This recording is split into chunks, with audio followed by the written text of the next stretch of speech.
Excuse me, sir. I think this belongs to you. The security guard laughed. You? Returning money? Get out before I call the cops. Brianna Hayes didn't flinch. She held out the leather briefcase, $200,000 in cash, with both hands. I found it on Peachtree, in the rain. Sure you did, sweetheart. He reached for his radio. We got a homeless girl trying to run a scam out front. Let her through! Richard Coleman stood in the doorway. $72 billion to his name. He'd fired executives without blinking. But when this barefoot girl in a soaked hoodie placed the briefcase in his hands and whispered, "This isn't mine, sir," the billionaire couldn't speak. She turned to leave. She had no idea that one sentence just changed her entire life. But before that night, before the briefcase, before the billionaire, before everything changed, Brianna Hayes was just trying to survive. She woke up at 4:30 every morning in the backseat of a 2003 Honda Civic parked behind a Walmart on the south side of Atlanta. The engine hadn't started in 6 weeks. The air conditioning died long before that.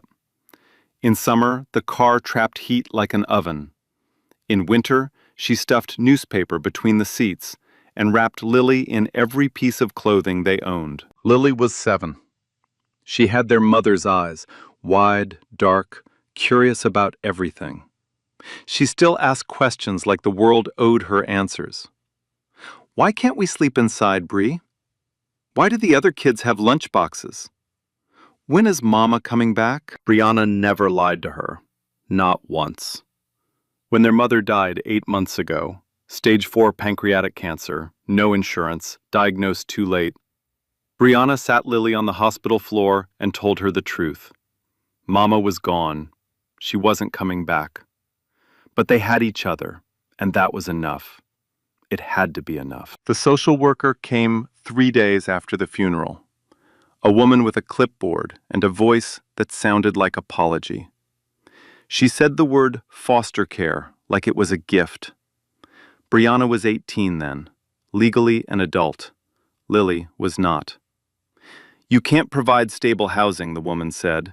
You have no income, no family support. We need to place Lily somewhere safe. Brianna signed nothing.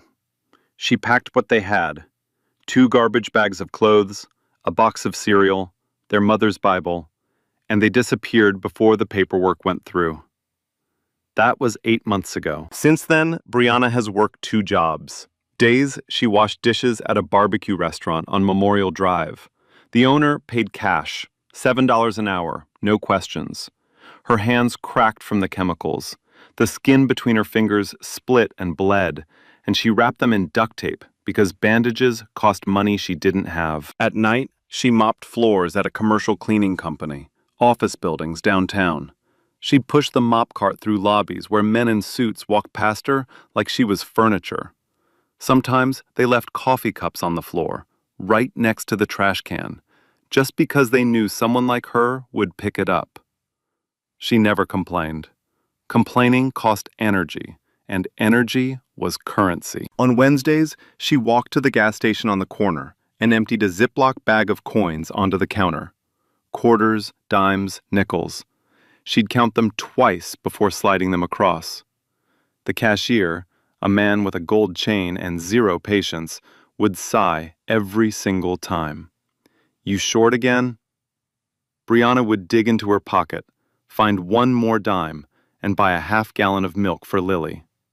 Whole milk. Because the pediatrician at the free clinic said Lily was underweight. The other people who parked at the Walmart lot didn't want them there. A woman in a minivan called the police twice. There's a black girl living in her car with a child. It's unsanitary. It's dangerous. The officer came both times. The first time, he told Brianna to move. The second time, he looked at Lily sleeping in the back seat, looked at the textbook stacked on the dashboard, and said, "I'll pretend I didn't see you, but you can't stay here forever." Brianna thanked him. She didn't ask where she was supposed to go. There was nowhere to go. Every morning before her shift, she'd wake Lily, wipe her face with a damp cloth, braid her hair tight, iron her school uniform with a flat iron plugged into the Walmart outlet at 4:45 a.m. before the manager noticed. She'd walk Lily 6 blocks to Carver Elementary, kiss her forehead, and say the same thing every day. Learn something new. I'll be here at 3. She was always there at 3. What nobody knew, what Brianna kept hidden inside a spiral notebook under the driver's seat, was that she was teaching herself. Every night after Lily fell asleep, she'd sit under the parking lot light and study. GED prep, math, reading comprehension, essay writing. She'd taken a practice test booklet from a library sale table, and she worked through it page by page, correcting her answers with a pen she found in a parking lot. Her scores were high, higher than most people who had desks and tutors and parents who checked their homework. But nobody would ever know that, because nobody ever asked. At school, Lily's teacher had started asking questions. Where do you live, Lily? Who picks you up? Does your sister have a phone number we can call? Lily gave the same answer every time. My sister takes care of me. We're fine. But the notes were piling up. The counselor had flagged the file. The letters said things like welfare check and home visit and child protective services. Brianna found one crumpled in Lily's backpack on a Tuesday night. She read it under the parking lot light, hands shaking. Not from cold, from fear. If they found out she was living in a car, they would take Lily. And if they took Lily, Brianna would have nothing left. No reason to wake up at 4:30. No reason to wrap her bleeding hands in tape. No reason to study under a streetlight for a future that felt like a lie. She folded the letter, put it in the glove box with the others, locked the door, and went back to studying. Because Brianna Hayes believed, with every cracked knuckle and every sleepless night, that if she just held on long enough, something would change. She had no idea how right she was. It happened on a Thursday. Brianna's shift at the restaurant ran late. A pipe burst in the kitchen around 9, and the owner told everyone to stay and clean. No overtime, no choice. She mopped grease and standing water off the floor for 2 hours, while her phone buzzed in her apron pocket. She didn't check it until 11:15. 7 missed calls, all from Lily. The voicemail was 32 seconds long. Brianna played it in the alley behind the restaurant, leaning against the dumpster, hands still wet. Bree? Bree, where are you? The car is shaking and there's thunder and I can't see anything. I closed the windows like you said, but it's so loud. I'm really scared. Please come home. Please. Brianna ran. Not jogged. Ran. Full sprint down Memorial Drive in the rain, her work shoes slapping through puddles until the sole on the left one tore clean off. She kicked both shoes away and kept running, barefoot on asphalt. 3 miles between the restaurant and the Walmart parking lot. 3 miles in a thunderstorm at 11:30 at night. Her phone rang again at mile 1. She answered without slowing down. Lily, I'm coming. Don't open the door. Bree, there's someone outside. A man. He's walking around the car. Brianna's chest locked. She couldn't breathe, but she didn't stop. Don't move. Don't make a sound. I'm almost there. She wasn't almost there. She had 2 miles left. The rain came sideways now. Lightning split the sky above the interstate overpass, and the thunder hit so hard it shook the ground under her feet. Her right foot caught a piece of broken glass. She felt it slice through her heel. She felt the blood. She didn't stop. Lily called again at mile 2. This time, she was crying too hard to speak. Brianna heard her breathing, fast, shallow, terrified, and she talked to her the entire last mile. I'm here, baby. I'm right here. Count with me. 1, 2, 3. Keep counting. She made it to the parking lot at 11:51. The man was gone. Whoever he was, whatever he wanted, he was gone. Lily was curled up on the backseat floor, wedged between the seats, both hands pressed over her ears. Brianna opened the door, pulled her out, and held her in the rain because the car was too small for this kind of fear. "I'm sorry," Brianna whispered. "I'm so sorry." "Don't leave again," Lily said. "Promise." Brianna promised. She knew it was a lie.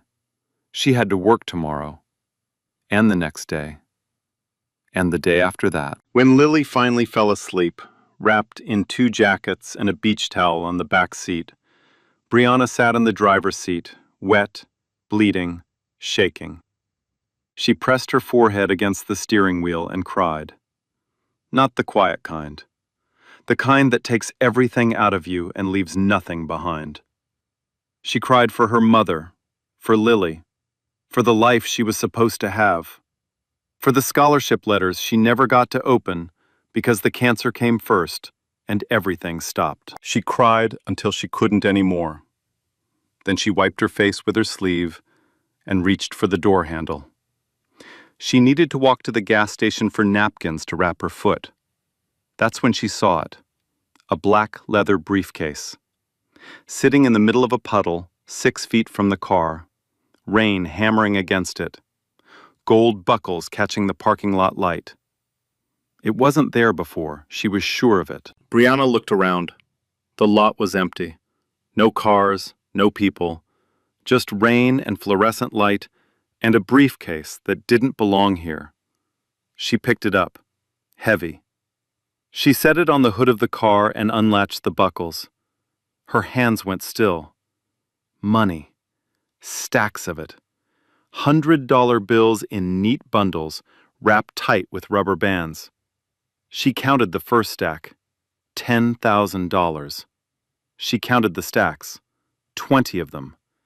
$200,000. Brianna stared at it. The rain blurred her vision, but the numbers were clear. $200,000, sitting on the hood of a car that didn't even start. She could take it. Nobody would know. Nobody was watching. She could take Lily and walk to a motel, pay cash, get a room with a door that locked and a bed that didn't fold down. She could buy medicine. She could buy food.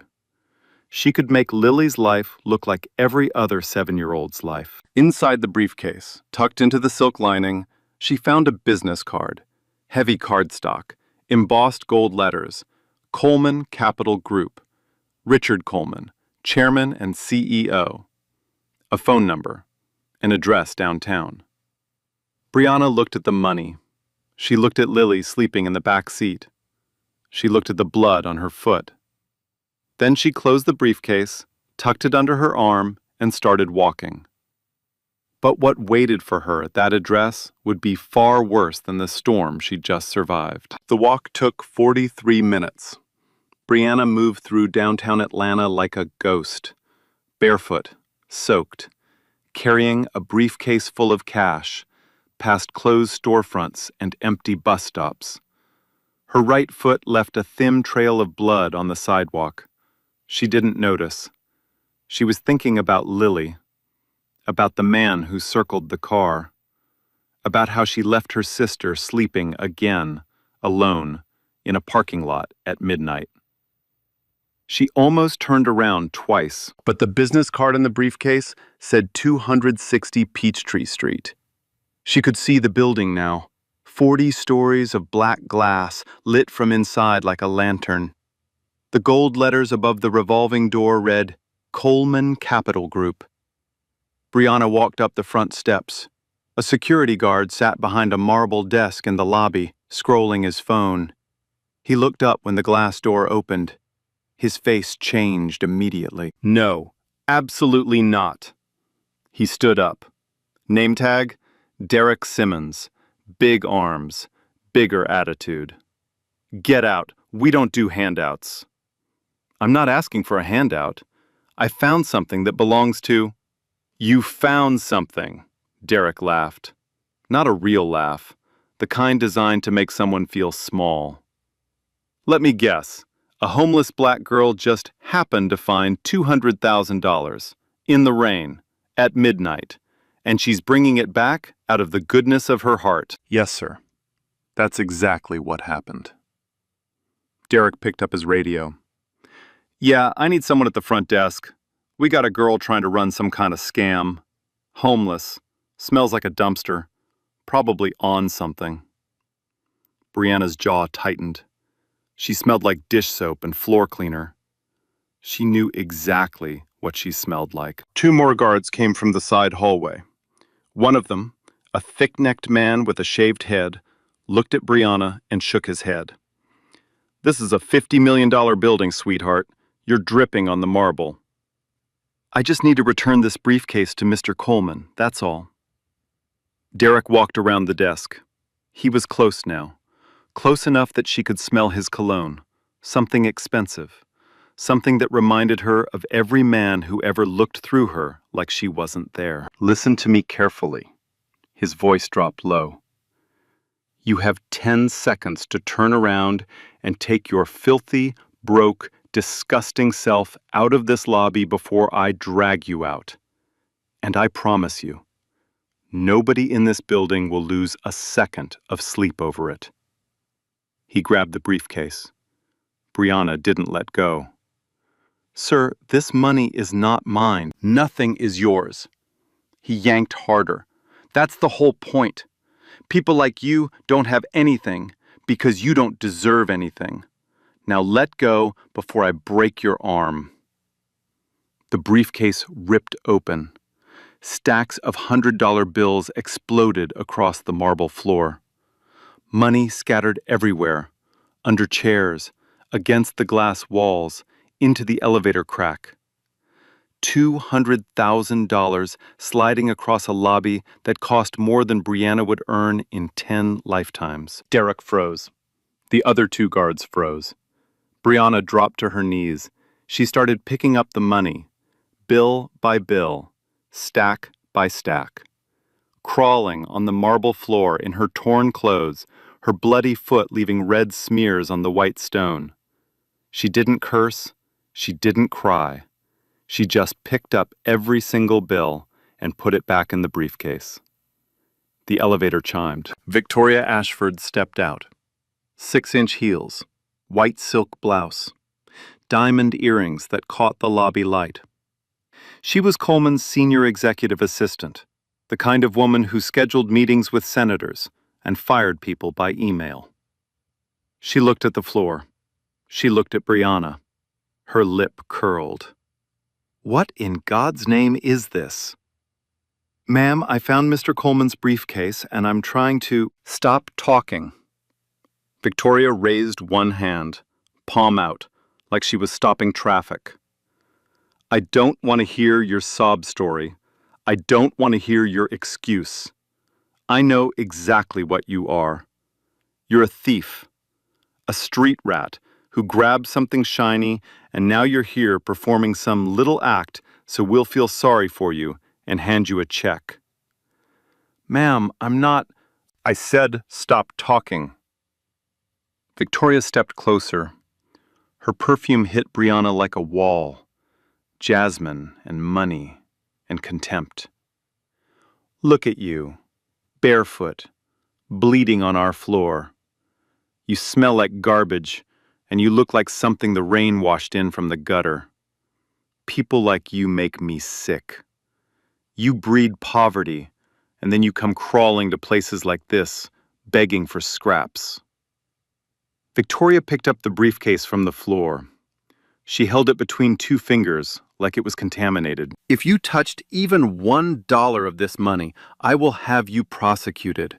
I will make sure you spend the next 5 years in a cell. And that little sister everyone keeps talking about, she'll end up exactly where she belongs, in the system, where someone competent can raise her. Something broke in Brianna's eyes. Not tears, something deeper. Something that happens when a person absorbs cruelty they don't deserve and stores it in a place they'll carry forever. But she didn't scream. She didn't run. She stood up, wiped the blood off her knee with her palm, looked Victoria Ashford directly in the eyes. I don't want your money. I don't want your pity. I just want to give this back to the person it belongs to. That's all I came here to do. Victoria opened her mouth to respond. The revolving door turned behind them. Richard Coleman walked in. Gray overcoat, silver hair. The kind of calm that only comes from owning everything in the room. He'd been in his car across the street for the last 4 minutes, watching the security feed on his phone.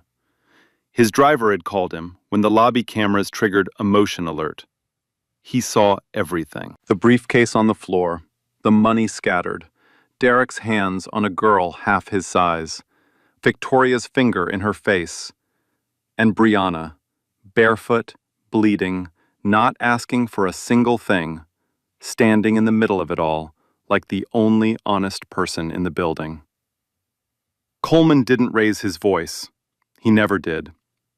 He walked to Brianna, looked at the briefcase, looked at her feet, and said one word. How? Brianna told him. The puddle, the parking lot, the business card. Coleman nodded. He took off his cashmere overcoat, $3,000 of Italian wool, and draped it over her shoulders. She flinched at the warmth. She hadn't been warm in weeks. Then he turned to Victoria and Derek. His face was perfectly still. The kind of still that comes right before everything falls apart. Both of you, my office, now. He turned back to Brianna. Stay, please. It wasn't a request. It was a promise. And Brianna Hayes, for the first time in 8 months, did something she had forgotten how to do. She stayed. Coleman led Brianna to a sitting area off the main lobby. Leather couches, warm light, a coffee table with a glass bowl of water that nobody ever drank from.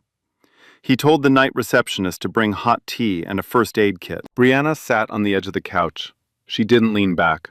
She kept her arms close to her body, like she was trying to take up as little space as possible. The cashmere coat hung heavy on her shoulders. She kept touching it, running her thumb along the collar, like she was afraid she'd ruin it. You're bleeding, Coleman said. It's nothing. I stepped on something on the way here. He looked at her foot. A 2-inch gash across the heel, still seeping. She'd walked 43 minutes on it without saying a word. The receptionist brought a tray. Earl Grey, 2 cups, a white first aid box. Coleman opened the box himself. He pulled out gauze, antiseptic, medical tape. He didn't hand them to her. He knelt down, cleaned the wound, and wrapped her foot while she sat perfectly still, staring at the top of a billionaire's head as he knelt on a marble floor and bandaged a homeless girl's heel. She didn't know what to do with that. Nobody had taken care of her since her mother died. How old are you? Coleman asked, still kneeling. 19. And your sister? 7. Her name is Lily. Where are your parents? Gone. My mama passed 8 months ago. I never knew my father. Coleman stood up. He sat across from her. He didn't rush. He didn't pull out his phone. He just listened. The way people listen when they actually want to hear. Where do you live, Brianna? She paused. She could lie. She should lie. But something about the way this man looked at her, not through her, not past her, but at her, made the lie feel impossible. In my car, behind the Walmart on Campbellton Road. Coleman's expression didn't change. No pity, no horror, just acknowledgement, like she'd told him the weather. And you found my briefcase. It was in a puddle, near my car. I opened it to see if there was an ID. $200,000. Yes, sir. You counted it? Twice. Coleman leaned forward. Brianna, I want to give you a reward. $20,000. You earned it. She shook her head before he finished the sentence. No, sir, I didn't do this for money. I know you didn't. That's exactly why I want to give it to you. My mama taught me something. Brianna's voice was steady, not rehearsed, just true. She said if you find something that isn't yours, you give it back. Doesn't matter if you're hungry, doesn't matter if you're scared, you give it back because that's who you are. And who you are is the only thing nobody can take from you. Coleman went quiet. He looked at the briefcase on the table between them. $200,000. This girl had held it in her hands, enough to change everything, and she carried it through a storm to return it to a stranger. He'd built a $72 billion empire. He'd negotiated with presidents. He'd closed deals that moved markets. But sitting across from Brianna Hayes in a lobby at 1 a.m, he realized something that money couldn't teach him. He had never met anyone like her. Drink your tea, he said. Then I'll have my driver take you home. Brianna almost corrected him. She didn't have a home. But she was too tired to explain, and the tea was warm, and for the first time in 8 months, someone was sitting across from her who didn't want anything. She picked up the cup with both hands. The warmth spread through her fingers, the same fingers that split and bled over dish soap and mop handles every single day. She drank, and for 30 seconds she felt safe. But what Brianna didn't know was that Richard Coleman had already made a phone call, and the person on the other end was already pulling up everything there was to know about Brianna Hayes. Coleman's driver dropped Brianna off at the Walmart parking lot at 2:15 in the morning. A black Lincoln Navigator pulling into a cracked lot full of shopping carts and broken glass. The driver opened the door for her. She thanked him 3 times. He nodded once and drove away. Lily was still asleep. Same position, same beach towel. Her small fingers curled around the sleeve of Brianna's jacket like a reflex, even in sleep, holding on. Brianna climbed into the driver's seat, pulled the cashmere coat over her chest, and pressed her nose into the collar. It smelled like sandalwood and clean wool. It smelled like a life she'd never had. She was asleep in 40 seconds. She didn't see the Lincoln circle back and park across the street. She didn't see the driver make a call. She didn't hear the words, "She's living in a 2003 Honda Civic. There's a child in the back seat. The car doesn't run." By 6 the next morning, Richard Coleman sat in his corner office on the 40th floor, coffee untouched, rain still streaking the windows. A manila folder lay open under the desk lamp. Brianna Marie Hayes, born in Macon, Georgia. Mother, Denise Hayes, deceased. Father, unknown. No criminal record. No arrests. Not even a parking ticket. GPA in high school, 3.8. National Honor Society. Accepted to Georgia State University on partial scholarship. Deferred indefinitely after her mother's diagnosis. Coleman read it twice. Then he opened the security footage report. His head of security had pulled every frame from the lobby cameras, timestamp by timestamp. Derek grabbing the briefcase, the money scattering, Brianna on her knees picking up every bill, Victoria's finger in her face, the words, every word, captured by the lobby microphones. Coleman replayed one moment 3 times. Brianna standing up, blood on her knee, looking Victoria in the eyes without flinching. He closed that folder and opened another one. Older, thicker. Victoria Ashford's name on the tab. For 3 years, Coleman's accountants had flagged irregularities in the Foundation's charitable disbursement fund. Small amounts at first, $5,000 here, $8,000 there, routed to accounts that didn't connect to any registered nonprofit. The auditors assumed clerical errors. Victoria assured them it was. But last month, a forensic accountant found the pattern. Every wire transfer happened on the same day Victoria visited the satellite office alone. The total? $1.2 million. Gone. And the $200,000 in that briefcase? It wasn't Coleman's money. It never was. It was Victoria's last withdrawal. Cash, untraceable, packed for an offshore courier Thursday night. The briefcase fell from her car on Peachtree Street during the storm. Brianna Hayes found the stolen money of the woman who called her a thief. Coleman picked up his phone. 2 calls. The first to his lawyer, the second to the FBI. But he wasn't done. Not even close. What Richard Coleman had planned for Brianna Hayes was something no one, not Victoria, not Derek, not even Brianna herself, could have predicted. Victoria Ashford arrived at work the next morning at 8 sharp. Same heels, same silk blouse, same diamond earrings. She walked through the lobby like nothing had happened. She nodded at the new security guard, Derek's replacement hired at 6 a.m., and stepped into the elevator without a second glance. She had no idea the briefcase was missing. She thought it was in the trunk of her car. She thought the courier had picked it up Thursday night as planned. She thought the $200,000 was already in a Cayman Islands account by now, layered through 3 shell companies and a fake nonprofit called Bright Futures Atlanta. She was wrong about all of it. At 8:45, Victoria sat at her desk, opened her laptop, and checked the offshore account. Balance, 0. No incoming transfer, no confirmation email. She refreshed the page. 0. She refreshed again. Her fingers moved faster now. 0. She picked up her phone to call the courier. The line was disconnected. At 9:15, Coleman's assistant called her into the conference room on the 40th floor. "Mr. Coleman wants to see you.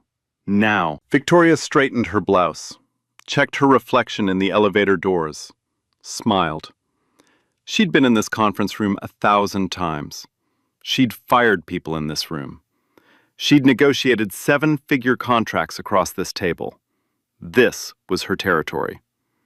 She opened the door. Richard Coleman sat at the head of the table. To his left, Gerald Whitfield, the company's chief legal counsel. To his right, a woman Victoria had never seen before. Dark suit, no jewelry, a manila folder open in front of her. "Sit down, Victoria." She sat. She crossed her legs. She was still smiling. Coleman slid a tablet across the table. On the screen, the lobby security footage from Thursday night. Timestamp, 12:07 a.m. Victoria watched herself, watched her own face, lean into Brianna Hayes and say the words, "You're a thief, a street rat." The smile disappeared. "Richard, I can explain." "I haven't asked you to explain anything yet." Coleman's voice was flat. No anger, no volume. Worse than shouting. "I'm going to show you something else." He tapped the tablet. A new document appeared. Bank statements, wire transfer records, dates, amounts, account numbers. 3 years of transactions from the Coleman Foundation's charitable disbursement fund to accounts registered under names that didn't exist. Victoria's hands went to her lap. She pressed them together to stop the shaking. $1.2 million, Coleman said. "That's what your little operation has cost my foundation over 36 months. Donations meant for homeless shelters, after-school programs, medical clinics for people who can't afford insurance. You stole from them. Richard, those accounts were yours. They were yours. The forensic accountant confirmed it this morning. Every single one." The woman to Coleman's right spoke for the first time. "Ms. Ashford, my name is Special Agent Dana Morrison, FBI Financial Crimes Division. We've been monitoring the Coleman Foundation's disbursement irregularities for 7 weeks. Mr. Coleman's cooperation has been instrumental." Victoria's face went white. Not pale, white. The color of someone who understands in a single second that everything they built is gone. "The $200,000 in that briefcase," Coleman continued, "was your final withdrawal. Cash. Untraceable. Meant for a courier who was supposed to move it offshore Thursday night. But the briefcase fell out of your car during the storm. And the only person who found it? The girl you called a street rat. The girl you threatened to put in prison. The girl whose sister you said belonged in the system. She walked 2 miles in the rain to bring it back. Coleman leaned forward. She didn't take $1, not one. She was barefoot, she was bleeding, and she handed back every cent to a man she'd never met. While you, sitting in this office, wearing those earrings I paid for, were stealing from children. Victoria opened her mouth. Nothing came out. Agent Morrison stood. Victoria Ashford, you are under arrest for wire fraud, embezzlement, and money laundering. You have the right to remain silent. 2 agents entered the conference room from a side door. Victoria stood on legs that barely held her. The handcuffs clicked. Cold metal against the same wrists that wore diamond bracelets to charity galas. She was escorted through the lobby. The same lobby where she had called Brianna Hayes disgusting. The same marble floor where Brianna had crawled on her knees to pick up money that was never Coleman's to begin with. Employees lined the hallway. Some stared, some whispered. A junior analyst who Victoria had once screamed at for a typo watched from his cubicle, coffee frozen halfway to his lips. Nobody felt sorry for her. Nobody tried to. The glass doors opened. 2 black SUVs waited at the curb. Victoria was guided into the back seat, her head ducked by an agent's hand. The door closed. Through the tinted window, she could see the gold letters above the entrance. Coleman Capital Group, the name she had used for 3 years to steal from people who had nothing. In a separate room, Derek Simmons sat across from 2 HR representatives and a company attorney. The security footage played on a loop, his hands on the briefcase, his body blocking the door. His words, "People like you don't have anything because you don't deserve anything." He was terminated, effective immediately. A civil lawsuit for assault was filed before noon. Coleman stood at his office window after they were gone. Atlanta stretched below him. Glass towers and highway overpasses, and somewhere, in a Walmart parking lot on the south side, a girl in a broken car who had just unknowingly exposed the biggest fraud in his company's history. He picked up the phone and dialed the number for Georgia State University's Office of Admissions. "This is Richard Coleman. I need to speak with someone about a student. Her name is Brianna Hayes. She doesn't know it yet, but she's starting this fall." The black Lincoln Navigator pulled into the Walmart parking lot at 4 o'clock on a Friday afternoon. Brianna was sitting on the curb outside the store, watching Lily draw with a broken crayon on the back of a grocery receipt. She saw the car and stood up. She recognized it. The same car that drove her home 2 nights ago. The driver stepped out, opened the rear door. Richard Coleman got out. No suit this time. Khaki pants, a navy polo, reading glasses hanging from his collar. He looked like someone's grandfather, if someone's grandfather happened to own half of downtown Atlanta. Lily looked up from her drawing. "Bri, who's that?" "I don't know yet," Brianna said. But she did. Coleman walked across the parking lot. He didn't rush. He looked at the Honda Civic, the cracked windshield, the towels stuffed in the window gaps, the textbooks stacked on the dashboard. He looked at Lily's shoes, held together with tape. He looked at the flat iron plugged into the outlet on the side of the building. He didn't say anything about any of it. He just said, "Can we talk?" They sat on the curb. Lily went back to drawing. A woman pushing a shopping cart stared at them. A billionaire and a homeless girl sitting on concrete outside a Walmart, and kept walking. "I looked into your background," Coleman said. "I hope that's okay." Brianna tensed. "What did you find?" 3.8 GPA, National Honor Society, accepted to Georgia State, deferred because your mother got sick. He paused. "You've been studying for your GED in your car, at night, under a parking lot light. Brianna didn't respond. She picked at a crack in the curb. Brianna, I didn't come here to give you charity.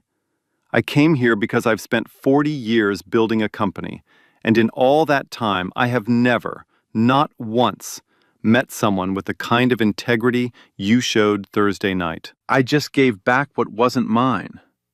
No. You gave back $200,000 when you had nothing, when your sister was hungry, when you were bleeding, when every rational thought in your head must have been screaming to keep it. Coleman shook his head. That's not just honesty. That's character. And character is the one thing I can't teach anyone in my company. He reached into his back pocket and pulled out a folded piece of paper. He handed it to her. Brianna unfolded it. A lease agreement. A 2-bedroom apartment on Ponce de Leon Avenue. Furnished. Utilities included. 12 months prepaid. Her hand started shaking. That's the first thing, Coleman said. He pulled out a second document, a letter from Georgia State University. Full scholarship. Tuition, books, housing stipend, meal plan. 4 years. Business administration. Starting fall semester. Brianna read it twice. Her vision blurred. She blinked hard, and the words came back into focus. That's the second thing, Coleman said.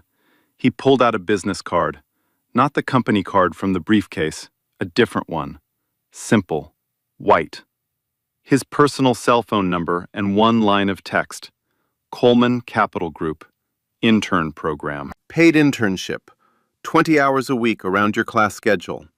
You'll work directly with my operations team. If you're as good as I think you are, there's a full-time position waiting when you graduate.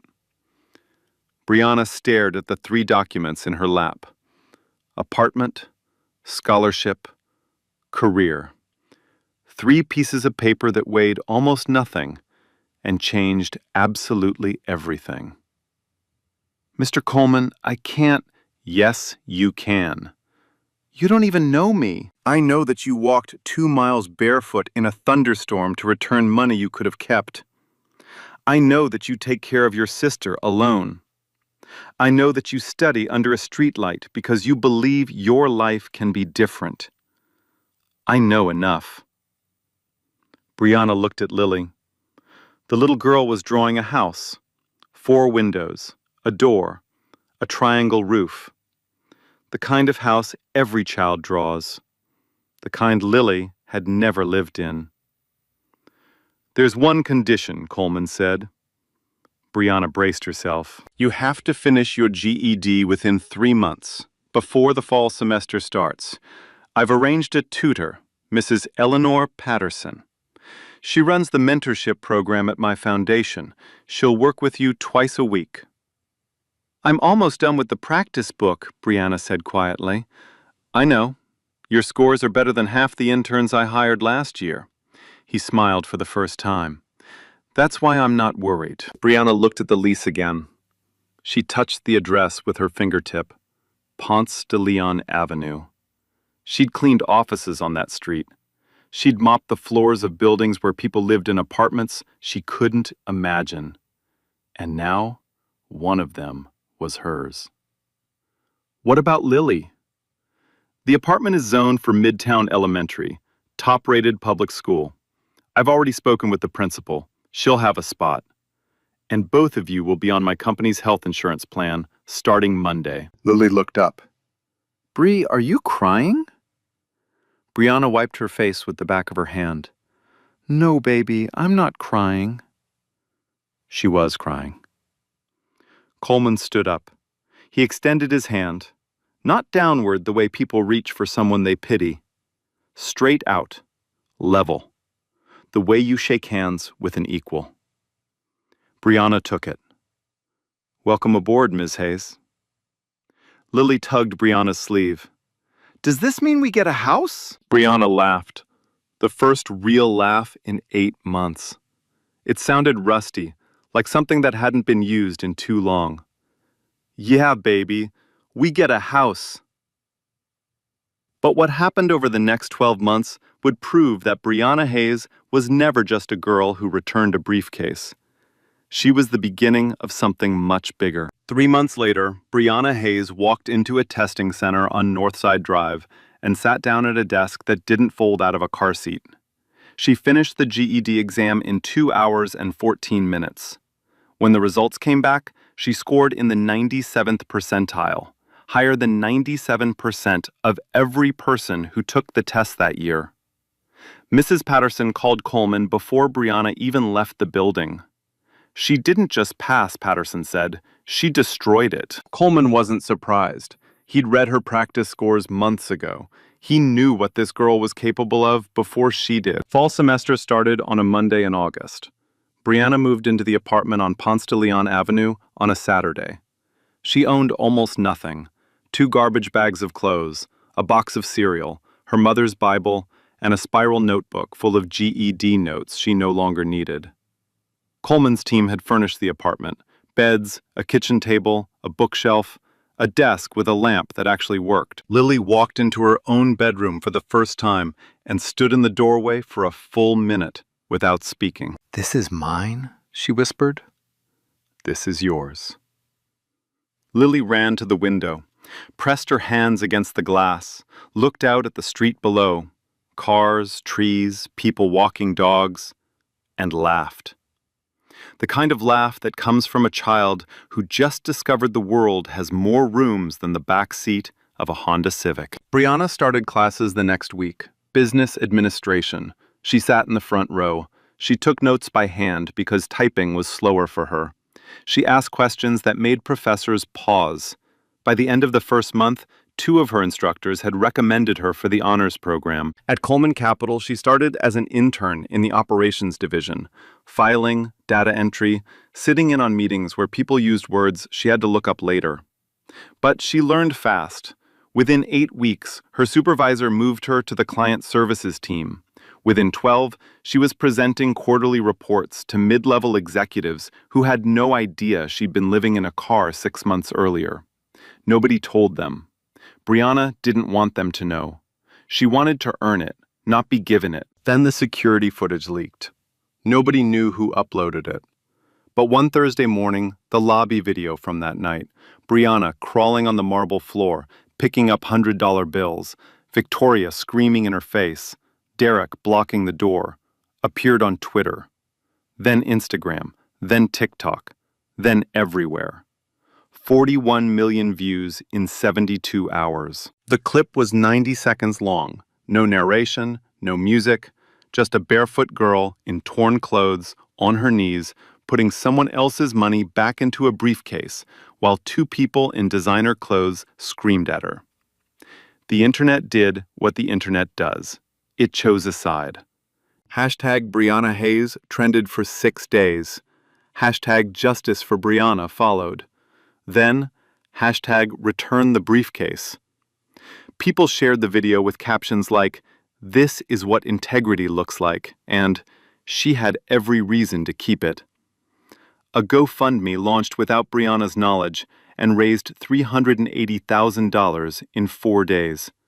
She donated every cent to the Atlanta Mission Homeless Shelter.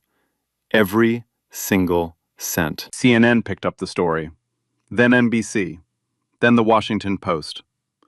A reporter asked Brianna why she gave away the GoFundMe money. She said, "I already have what I need. Someone else needs it more." Victoria Ashford's trial began in October, federal court. The evidence was overwhelming.